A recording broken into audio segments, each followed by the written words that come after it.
नमस्ते, प्रणाम। सुनिए आप लोग, बेटी विवाह गीत है, कैसा लगता है कमेंट में ज़रूर बताइएगा।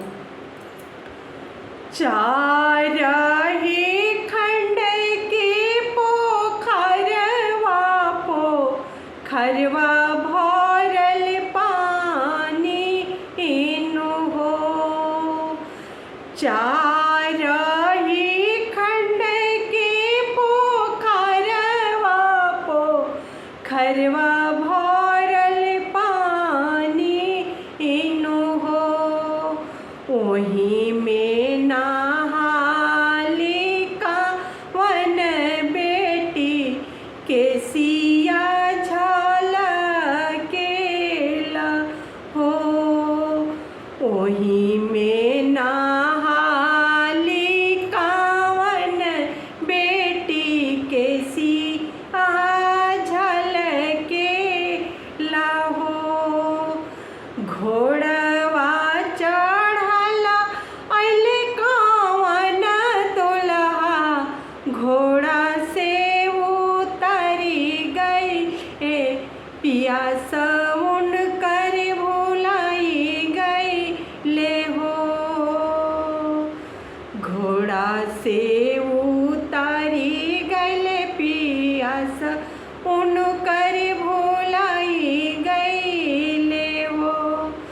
पानी पियाए दुल्हा, पानी पिया, पानी पी के घरे जाऊ हो।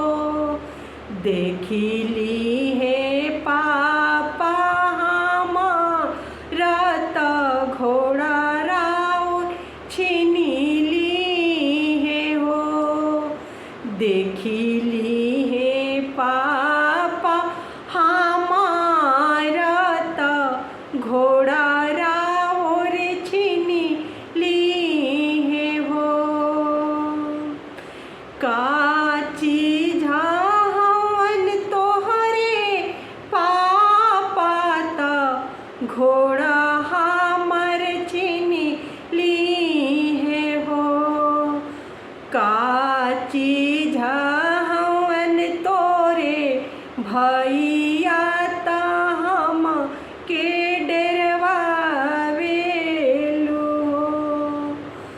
जज कलेक्टर हमर पापा त भैया हमरो सैनिक हवन हो। भैया जे देखिली हवा त घोड़ा राउर छीनी ली है हो।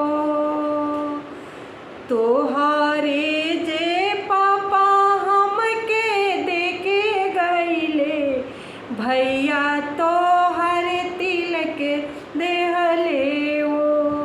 अब तू हो वो हमारा त पापा तोहर नहीं बोलब हो। अब तू हो वो हमारा त पापा तोहर नहीं बोलब हो। अब तू हो वो हमारा त पापा तोहर नहीं बोलब हो। धन्यवाद दोस्तों। ये बेटी विवाह गाना कैसा लगा कमेंट में ज़रूर आप लोग बताइए।